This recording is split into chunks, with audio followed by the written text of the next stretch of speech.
car enthusiast, is there anything more exciting than looking at a concept car and thinking, man, that would look awesome on the road? And is there anything more disappointing than looking at the final production version and it's a watered down, thin shadow of what the concept car could have been? All too often that's the case, but not always.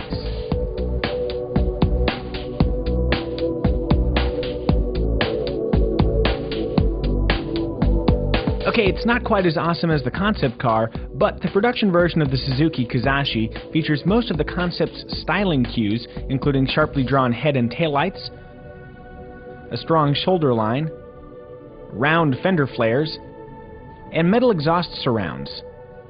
In any event, the Kizashi looks way cooler than your typical mid-size sedan. Shiny sheet metal is wonderful, but when you live with a car day to day, it's these bits down here that really matter. Aluminum lower control arm and knuckle that reduces unsprung weight and improves handling. There's this split exhaust piping, and you have dual exhaust here, which balances the needs of performance and noise suppression, so they've got the right amounts of both. And then I guess the big thing under the Kizashi here, this rear differential. That means all-wheel drive is an option. Every manufacturer says they're trying to appeal to people with young, active lifestyles, but all-wheel drive means if you do have a young, active lifestyle, you can actually take your Kizashi to the mountains, or the beach, or wherever you people take your cars. Power will come from a 2.4-liter four-cylinder, making somewhere around 175 horsepower, and paired with either a 6-speed manual or continuously variable transmission. So far, there's no mention of alternate power plants, but we think a V6-powered Kizashi with all-wheel drive would rock. One of Suzuki's stated goals with the Kizashi is to offer buyers a premium experience, but at an accessible price. And actually, we know the numbers, but we can't say, but they're really pretty competitive. When you get in here, it sounds like a bunch of marketing hype. Oh, it's premium, but it's not a premium cost. Until you point your finger over here, or here, or here. This is all soft.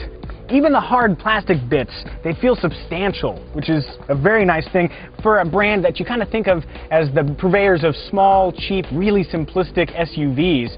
This is really pretty good feeling stuff, which is nice. It also looks modern with this trim. There's none of that wood stuff here. It's sort of a metallic trim. And actually, the seats, too, they say that they're standard sport seats, no matter which Kizashi you buy, even the base one all the way up, they fit pretty well. So if you're that dude in Mexico who had to be cut out of his house and go to his date on the flatbed, you won't be able to sit in these, but almost everybody else will, and it'll offer really good support. Moving backwards into the rear, a lot of the same experience. There's good room, headroom. They say I have a long torso, and that's why I have issues with headroom, but I don't have issues with headroom back here, which is really nice. And a little armrest action, and cup holders pop out. It's comfortable. I can even cross my legs and sit like I'm at the captain of a starship. With a modest entry price and high-end standard features like 8 airbags, including rear side airbags, stability control, and keyless push-button start, the Suzuki Kizashi is shaping up to be an excellent value. So based on a cursory look at the new Suzuki Kizashi, it appears it's well-designed, good style. It's got a compelling dynamic vehicle story. Looks like there's a lot of good bits underneath it there. And a premium interior, lots of great equipment, and a really compelling price. I think Suzuki may have a hit on their hands, but we won't know until we drive it. Looking forward to that.